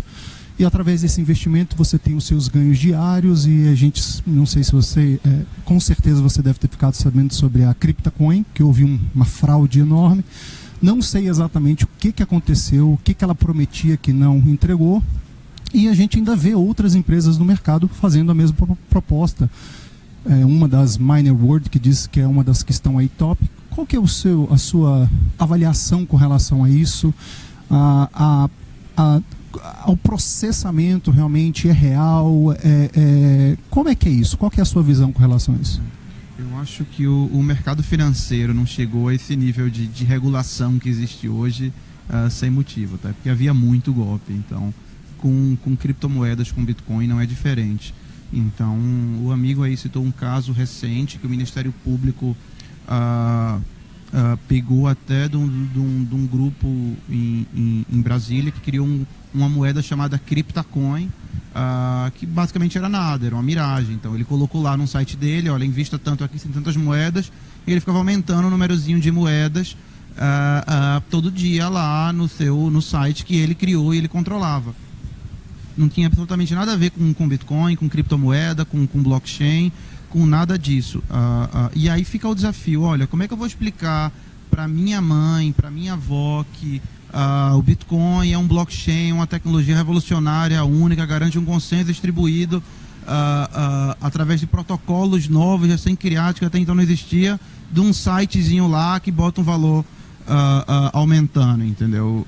Então, assim, é um desafio, não tem muito como falar. O que eu mais vejo, mais presencio, é golpes novos surgindo diariamente, e pessoas, muitas vezes de boa fé, algumas vezes sendo conivente com golpe, principalmente nesses modelos de pirâmide, de marketing multinível, onde a pessoa ganhar dinheiro tem que convidar um amigo. Então, assim, isso é muito comum. A minha recomendação é que evite esse tipo de coisa. Também existem modelos de mineração que eu sei que são sérios, mas é uma minoria. Assim, a minha recomendação é quando eu vi esse tipo de proposta de vou estar pagando rentabilidade diária, mineração com Bitcoin, saia, porque na minha experiência 97%, 99% são golpes. Tem pessoas sérias fazendo, mas quando você vai comparar o golpista com um cara que é sério, a rentabilidade do golpista, o discurso vai ser excelente, maravilhoso, você vai querer entrar, entendeu? E você não vai ter meios de apurar quem de fato está envolvido, minerando, está dando a infraestrutura para o blockchain funcionar ou não. Então, assim, um conselho simples que eu dou é evite esse tipo de investimento em mineração de Bitcoin, porque assim, tem muito golpe no meio. João, você começou sua resposta dizendo o seguinte, eu coloco o Diego também nessa conversa aqui. Até porque o Diego, como advogado, pode falar bem aí sobre a questão da regulamentação de tudo isso. Você começou sua resposta dizendo assim, que no mercado financeiro não é por acaso que se tem tantas regras. Aliás, o Brasil é um exemplo no mundo neste sentido, exatamente pela necessidade de oferecer total segurança a quem movimentava dinheiro dentro do país. Ou seja, para que este mercado financeiro tivesse a credibilidade que tem hoje, para que os bancos tivessem a segurança que se tem hoje no país, foi necessário a criação de muitas regras para tal. O Bitcoin, Diego, vai ter que passar pela mesma... Bitcoin não, mas a criptomoeda vai ter que passar pela mesma regulamentação? A criptoeconomia, que é como eu gosto de dizer, ela já está passando por transformações regulatórias, né? Isso não só no Brasil, isso é no mundo todo. Como a gente falou no começo aqui do nosso discurso, existem várias aplicações práticas para um ativo digital, para o token, para a criptomoeda. Ele pode ser um contrato, ele pode ser um ativo financeiro, ele pode representar uma propriedade intelectual, ele pode ser uma commodity, então é um meio de pagamento, ele pode ser várias questões. Uma comprovação de titularidade de um bem. Então existem muitas regras já existentes que se aplicam, né? Você não precisa ficar inventando muita regra para uma coisa só porque ela é nova, né? O que já dá para ser usado hoje, você pode aproveitar. Agora, o que ficou obsoleto, que precisa ser adaptado, o regulador precisa acompanhar. Agora, porque eu penso assim, se o meu dinheiro está no banco e o banco quebrar, eu tenho um fundo garantidor que vai, pelo menos, me dar um lastro, que não vai fazer com que eu perca todo o meu dinheiro. Vocês aqui comentaram, você comentou aqui, Patrick, impôs o terror aqui entre todos nós, dizendo o seguinte, você tem que estar preparado para entrar na hora certa e sair na hora certa. O que eu quero dizer é o seguinte, quem é o garantidor disso, né? Nós vamos ter que chegar a esse momento, talvez? O garantidor primeiro da posse do Bitcoin é você mesmo, né? Então, você precisa tomar precauções de segurança, né? De não deixar o seu dispositivo onde você armazena as suas criptomoedas de fácil acesso, com uma senha padrão. Peraí, calma lá. Então deixa eu entender aí de maneira prática. Porque que aí esse é um outro assunto interessante aí. Eu compro Bitcoin, eu armazeno onde esse dinheiro?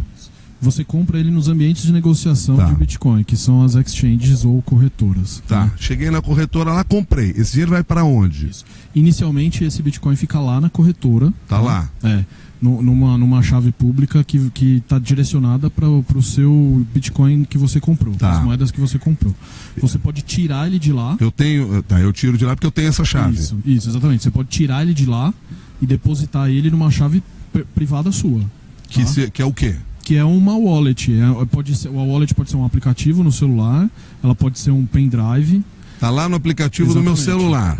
O aplicativo do celular, ele espelha o registro. Meu celular há 2 semanas deu pau. Aí você precisa ter a senha. Perdi todo o meu dinheiro. Não.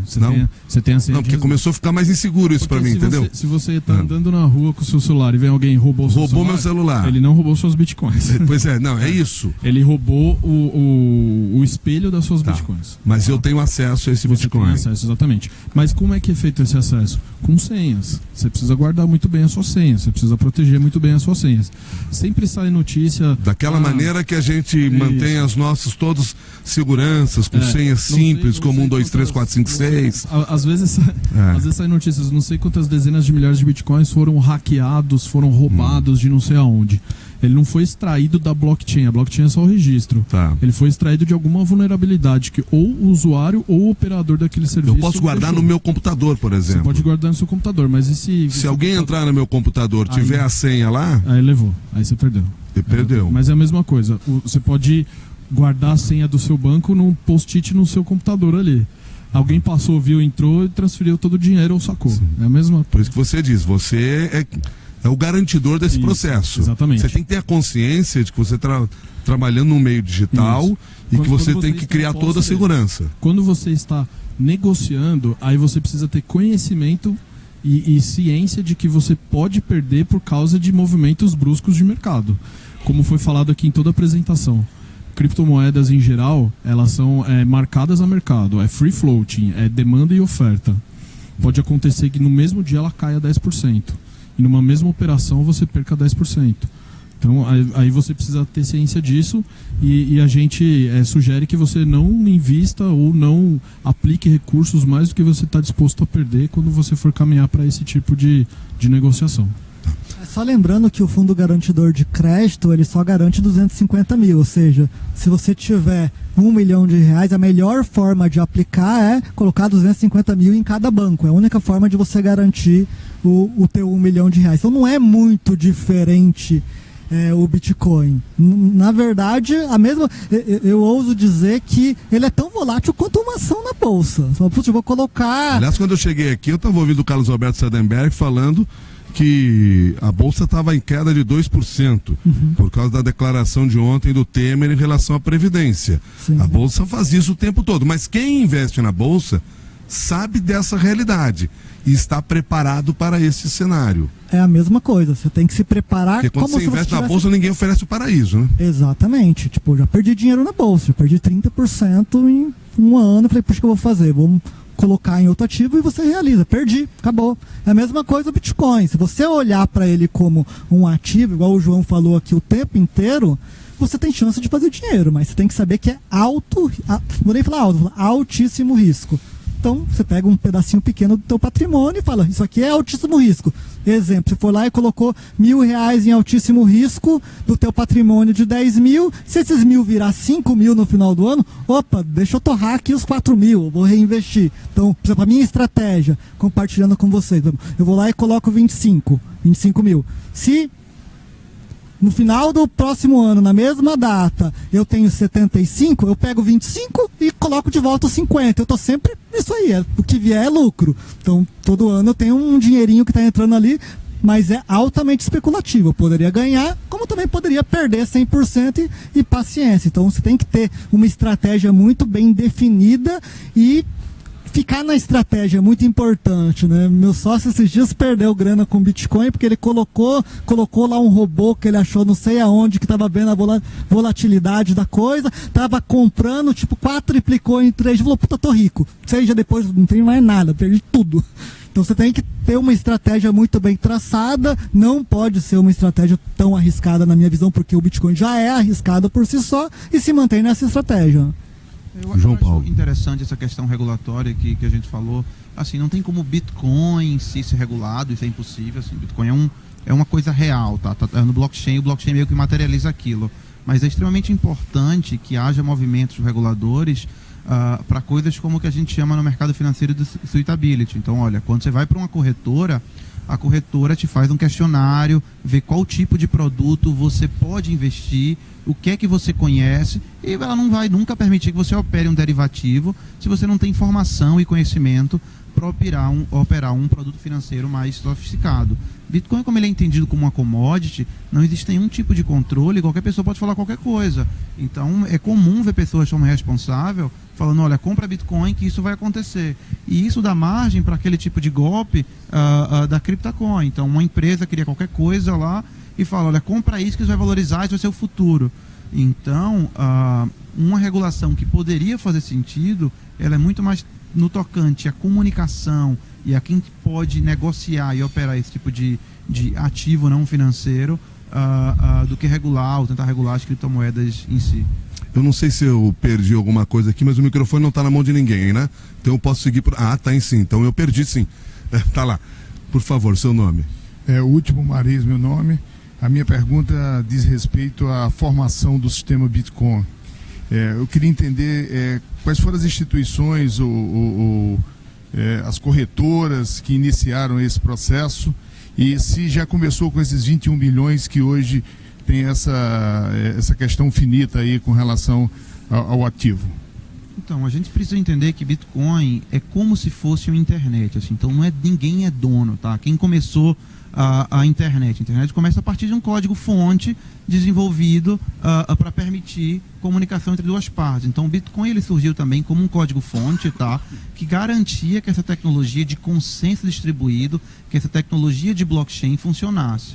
Do ponto de vista histórico, um programador conhecido pelo nome de Satoshi Nakamoto publicou um paper na internet mostrando como esse Bitcoin funciona e publicou a primeira versão desse código-fonte.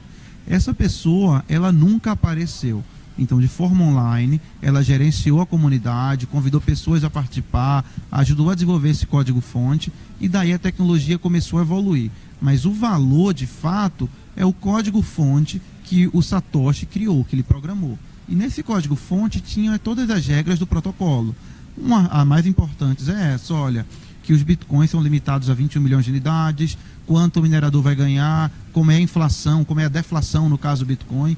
Então todas as regras, elas estavam mantidas nesse código-fonte.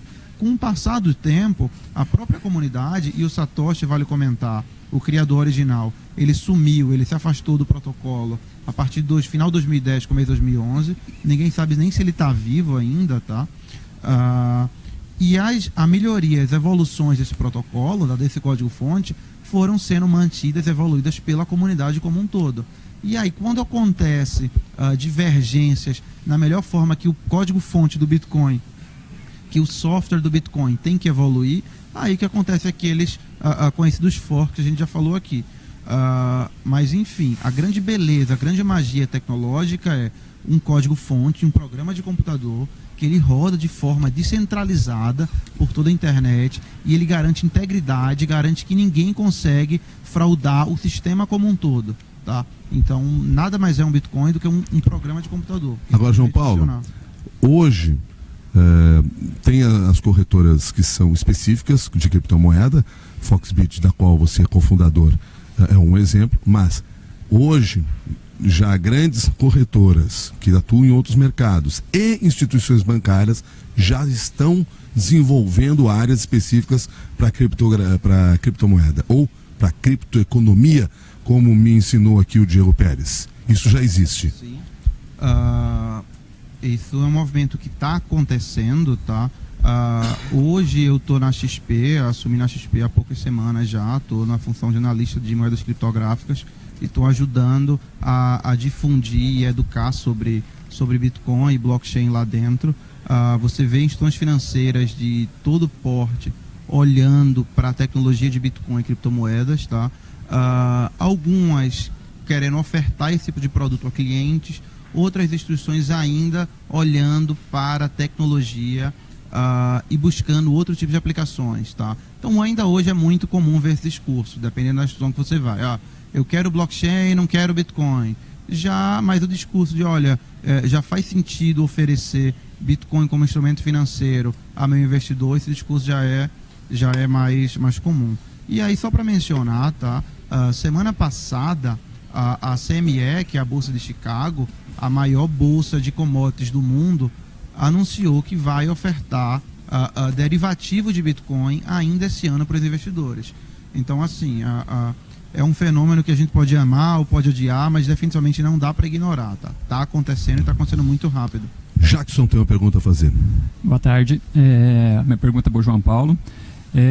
Nós estamos falando aí um pouco de regulação e eu gostaria de saber assim, enquanto a regulação não vem, o que é feito para proteger o investidor não qualificado? Se existe, por exemplo, uma análise de perfil para aceitação desse investidor ou não? Infelizmente, nada. Para proteger o investidor não qualificado não é feito absolutamente nada por nenhuma corretora no Brasil ainda. Mas as corretoras no Brasil, elas têm processos para prevenir lavagem de dinheiro de forma muito agressiva. Acho que é o grande risco de quem vende Bitcoin é eventualmente se envolver numa operação ilícita. Mas, até porque Bitcoin não é considerado um investimento, tá? Então, quem vende Bitcoin não tem nenhuma obrigação quanto a isso. Então, assim, vender Bitcoin para a lei hoje é igual a vender, sei lá, cadeira, uma mesa, um saco de feijão. E aí a responsabilidade é toda do comprador para a lei. É claro que com o amadurecimento do ecossistema, amadurecimento do mercado, que está acontecendo muito rápido, eu espero que isso mude em pouco tempo. Bom, nós estamos nos encaminhando aqui para o final dessa nossa conversa e eu comecei esse nosso bate-papo aqui lá no início falando de 3 revoluções que o sistema monetário passou, tá? Desde a sua criação como moeda, depois a criação dos bancos, depois a virtualização ou a digitalização. Eu não sei se a gente poderia dizer que isso aqui que nós estamos assistindo é a 4ª revolução ou faz parte dessa 3ª revolução.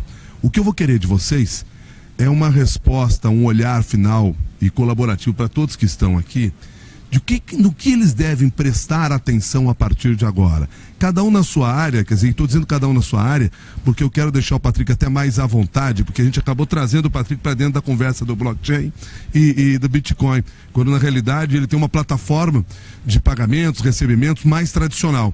Mas você navegou muito bem nessa área com a gente aqui, isso nos ajudou bastante. Mas assim, dentro cada um da sua área, no que é todas as pessoas, nós como colaboradores de empresa, como executivos, como desenvolvedores, empreendedores, nós devemos começar a prestar atenção a partir de agora. Antes dessa resposta, vocês vão ter um tempo para pensar nessa resposta, porque eu já vi que o nosso microfone segue circulando, então ainda há outros interesses aqui de perguntas que eu gostaria de repassar para vocês, que fossem feitas, por William favor. Procopio, de novo. Rapidamente só, especificamente na Foxbit, por exemplo, uma corretora. Se acontecer um fork lá, eu vou ter direito a outra moeda, quer dizer, que não está registrado lá, ok? Essa é uma questão.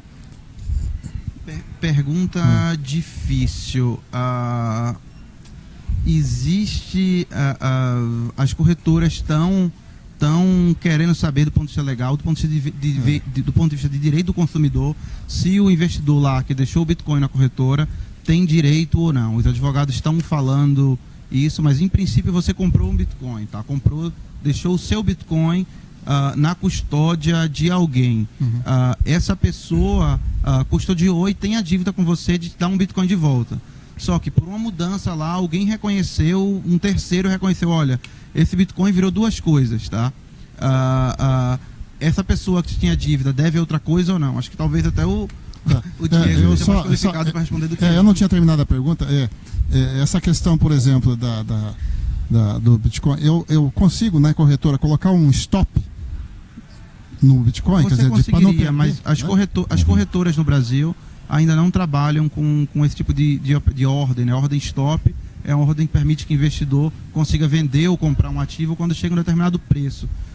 Como o ecossistema de Bitcoin e as plataformas não são tão sofisticadas quanto as plataformas de bolsa tradicionais, ainda não tem stop e outros tipos de ordem Bitcoin, mas é questão de tempo também para chegar lá. O ecossistema está amadurecendo muito rápido. Diego. Nessa questão relacionamento jurídico, né, principalmente de questões de consumidor, você pode equiparar uma exchange a um marketplace de compra e venda de produtos, né? Como foi falado aqui também, o Bitcoin ele é um ativo, ele é um produto, é um ativo digital que você pode comprar e vender para outra pessoa. O Mercado Livre faz isso também. Você vende o seu iPhone lá para uma outra pessoa que você não conhece. Então existem regras que devem ser observadas. Regras do direito do consumidor, principalmente. Se você tem dever de informação com o consumidor, você tem dever de cumprir com as obrigações ali de consumo ali previstas, e também outras regras que podem tangenciar. Tem o Marco Civil da Internet, regras de privacidade, regras de manutenção de dados, regra de guardas de log. É a regra que mais existe no Brasil. Então a gente pode ficar tranquilo, se um dia você tiver problema, alguma lei vai te ajudar. Mas se tiver na minha wallet, eu tenho direito. Então, assim, as corretoras, no caso da Bitcoin Cash no Brasil, deram, mas foi a arbitrariedade da corretora. Houve esse fork agora do Bitcoin Gold, que ele não teve muito sucesso, e as corretoras acabaram não apoiando. Hoje eu não sei ele falar do ponto de vista do consumidor se as corretoras são obrigadas a dar ou se depende de arbitrariedade Mas delas. se tiver na minha wallet? Então, não, se tiver na sua wallet, você consegue recuperar. Se você tirar o Bitcoin da corretora e levar para você tiver, como a gente chama, a chave privada, você pega aquela chave privada e leva para uma carteira que suporte o fork que você queira. Mas se tiver na corretora, você vai depender da boa vontade da corretora. E aí, como eu te falei, não sei te falar se ela é obrigada a dar ou se ela vai dar por livre-arbítrio dela. Não, Diego. Ela não é obrigada. Não existe uma regra para isso, né? Então, assim, se existiu o fork que cortou o sistema em dois e criou duas moedas, não foi uma arbitrariedade da plataforma, da exchange. Ela não foi deliberado dela, não foi intencional dela. Então, não tem por que ela ser responsabilizada por algo que ela não contribuiu para. Vamos lá para essa rodada final aqui. Patrick, apresentando aí que visão a gente pode ter, para onde a gente deve olhar do ponto de vista da questão de pagamentos, recebimentos, relacionamentos, etc., que é a área em que você atua diretamente na Yugo. Legal, vamos lá. Na verdade, a gente está falando aqui num evento que a grande maioria é empreendedor ou trabalha numa empresa, então... como eu havia dito, né, a Yugo ela tentou construir algo para melhorar aquilo que existia antes, ou seja, recebimento, pagamento, conciliação, antecipação de recebível. Então, quando eu olho para o futuro, o que vocês deveriam olhar ou hoje numa empresa, ou você está no time de ataque gerando receita, ou você está no time de defesa cortando custo. A gente costuma até brincar que o resto está ali. Então, olhando para o futuro, o que eu vejo quanto mais empresas que pensam da forma como a Yugo pensa, vocês trazerem para dentro da empresa de vocês vão estar defendendo tanto a defesa quanto está ajudando o ataque, porque no caso da Yugo você faz todo o processo. Então, se você consegue diminuir drasticamente o teu custo, por que não utilizar uma infraestrutura financeira mais moderna? Hoje, por exemplo, a Yugo não é simplesmente uma empresa de fundo de quintal, ela é regulada pelo Bacen, a gente emitiu o nosso pedido de autorização. Então, quando você consegue trazer uma Yugo e se integrar com todas as ferramentas que a gente oferece, a gente já pegou casos aí de redução de back-office, de custo de back-office total em cerca de 60%. Já teve e-commerce, por exemplo, vamos pegar um caso simples aqui que é fácil de explicar. Por exemplo, e-commerce, pelo Código de Defesa do Consumidor, precisa devolver. Se o cliente quiser a devolução do produto, ele tem que devolver. Então, olha só, no cartão de crédito é fácil, você comanda um estorno, emite um ticket para o cara poder colocar o produto de volta do correio e tudo lindo e maravilhoso. E no boleto? No boleto você tem que ligar para a pessoa, pegar a conta dela, você tem o custo de TED para mandar o valor de volta. Teve empresa que tinha, por exemplo, 15 pessoas fazendo todo o processo financeiro de devolução, usaram o Yugo, automatizaram 100% do processo, gerou agilidade para o consumidor, gerou uma economia grande, automatizou 100% da operação. Pô, demitir os 15? Não demitiram os 15. Simplesmente o que aconteceu é que você pega essas 15 pessoas que estavam alocadas fazendo só trabalho manual de joga para uma área mais joga para uma área mais produtiva que vai acabar gerando mais rentabilidade para a empresa. Então, no final das contas, você consegue ser mais eficiente, você consegue gerar mais receita. Então, esse é o papel das fintechs hoje no cenário que nós temos? Com certeza. Essa agilidade, essa redução de custo, é isso? Sim, eu acho que o foco é esse, né? Como é que eu sou mais ágil, como é que eu faço mais com menos. Hoje, com uma Yugo, você pode cobrar 1.500 clientes por mês com 2 pessoas no back-office. Antes de vocês falarem aqui, apareceu aqui o Eric com uma pergunta para vocês. Perfeito. Bom, pessoal, eu queria fazer uma pergunta em relação qual que é o impacto das criptomoedas em relação à arrecadação do governo. Por quê? Vou dar um exemplo. Uma vez que eu converto o reais em bitcoins e depois eu faço ganho de capital, tudo bem. Eu estou arrecadando os 15% para o governo, estou ajudando, contribuindo para o governo se manter. Mas a partir do momento que eu compro os bitcoins e passo a fazer N transações dentro da moeda, por exemplo, eu compro um carro, vamos sair, por exemplo, do ativo, vamos para outro campo, compro serviços e afins e vou multiplicando esse dinheiro dentro dos bitcoins, qual é o impacto a longo prazo, sei lá, talvez daqui a 50 anos, disso na arrecadação e no governo? E como que o governo, vocês veem o governo trabalhando contra isso?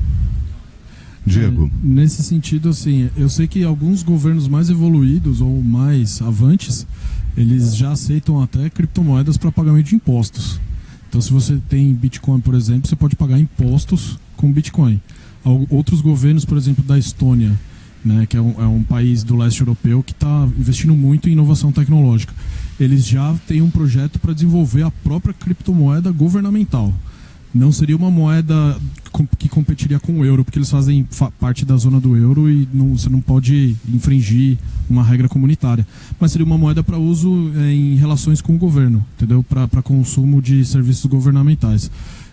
No começo da minha fala eu também usei o exemplo do Japão. Foi uma iniciativa governamental regulamentar o uso das criptomoedas como pagamentos para incentivar a circulação de capital.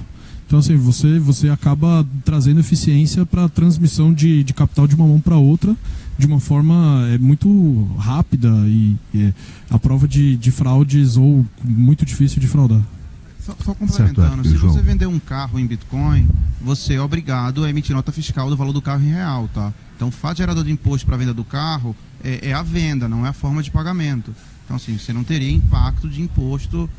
Você usar Bitcoin para deixar de pagar imposto num carro, isso é sonegação fiscal e é crime. Não deveria ter nenhum impacto. Tudo bem, até concordo. Mas no caso, eu emitiria uma nota fiscal em Bitcoins? Não, em real, sempre.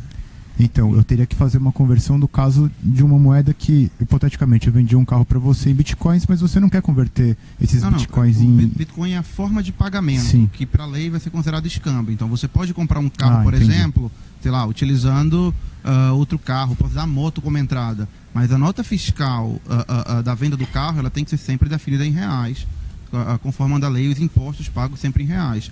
A forma como aquilo foi pago é indiferente. É porque aquela velha história, eu comprou um carro e deu outro carro de entrada, teve um bem, tem um valor ali. Você tem que converter para moeda local porque você está negociando dentro de território nacional e existem regras para isso acontecer, né? Certo? Bitcoin não vai facilitar nada ou não deveria facilitar a sonegação. João Paulo, vamos para o seu recado final aqui, para onde a gente deve olhar? Acho que assim, nos últimos 20 anos a internet causou uma revolução muito grande no mundo, conectando tudo e deixando o mundo mais perto e criando centralizadores. Acho que nos próximos 20 anos a gente vai estar vivenciando uma revolução maior, que essa revolução não é Bitcoin, não é blockchain, é descentralização.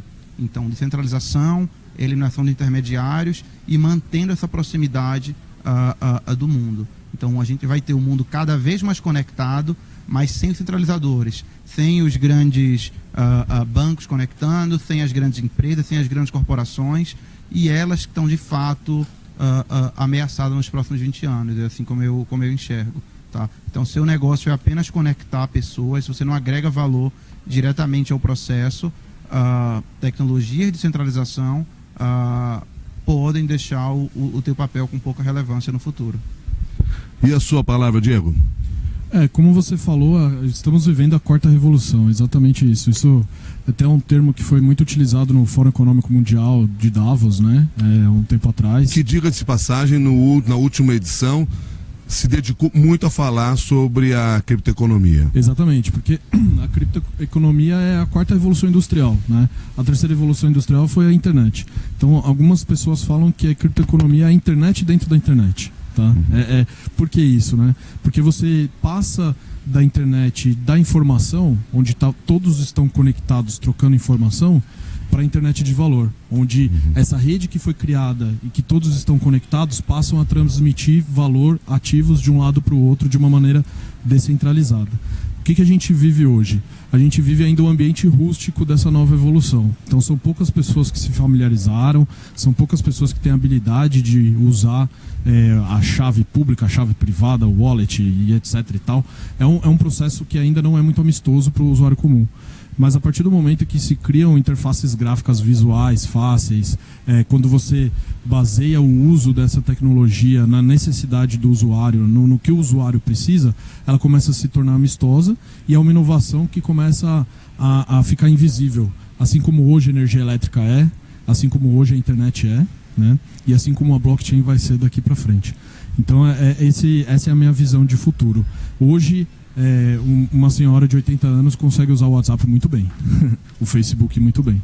Eu imagino que daqui 5 anos, talvez menos, essa mesma senhora vai conseguir fazer um pagamento usando uma wallet, transmitindo Bitcoin de um lado para o outro de uma forma muito fácil. Mas por força do hábito nós poderemos continuar dizendo assim que esse cara aí tem o bolso cheio.